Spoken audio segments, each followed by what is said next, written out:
আসসালামু আলাইকুম। আজকে এমন একটি সূরা আলোচনা করব যে সূরা পড়লে 1000 আয়াত পাঠ করার সমান সওয়াব পাওয়া যায়। আসুন আমরা সূরা তাকাসুর সম্বন্ধে আলোচনা করি এবং পড়ি।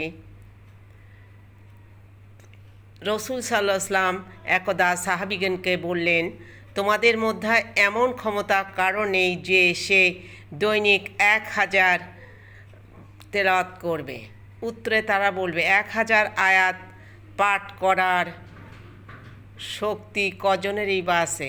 তারপর রাসূল সাল্লাল্লাহু আলাইহি ওয়াসাল্লাম বললেন, তোমাদের কেউ কি প্রতিদিন সূরা তাকাসুর পাঠ করতে পারবে না? উল্লেখ্য, প্রতিদিন এই সূরা একবার পাঠ করলে 1000 আয়াত তিলাওয়াত করার সমান সওয়াব পাওয়া যাবে। মাঝারি।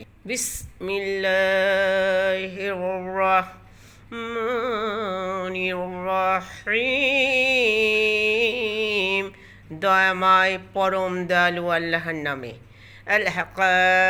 আলহাকুমুত তাকাসুর। প্রাচুর্যের প্রতিযোগিতা তোমাদের মোহাচ্ছন্ন করে রাখে। হাত্তা ঝুরতুমুল মাকাবির। যতক্ষণ না তোমরা কবরে উপনীত হও, এমনকি এ অবস্থায় তোমরা মৃত্যুর মুখোমুখি হয়ে যাও। আল্লাহ সাউফা তা'লামুন। এটা সঙ্গত নয়, তোমরা অচিরেই তা জানতে পারবে। সুম্মা কাল্লা সাউফা তা'লামুন। আবার বলি, এটা সঙ্গত নয়, তোমরা শীঘ্রই তা জানতে পারবে। আল্লা লাউ তা'লামুনা ইলমাল ইয়াকিন। সাবধান, তোমাদের নিশ্চিত জ্ঞান থাকলে অবশ্যই তোমরা মোহচ্ছন্ন হতে না। লা তারাউন্নাল জাহিম। তোমরা অবশ্যই জাহান্নাম দেখবে। সুম্মা লা তারাউন্নাহা আইনাল ইয়াকিন। আবার বলি, তোমরা তা অবশ্যই চাক্ষুষ দেখবে।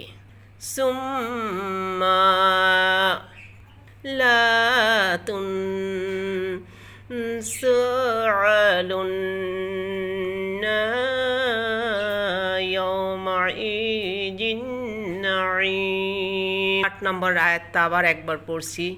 সুম্মা লা। আর অবশ্যই সেদিন তোমাদের নিয়ামত সম্পর্কে জিজ্ঞাসা করা হবে। সাদাকাল্লাহুল আলিয়্যুল আযীম।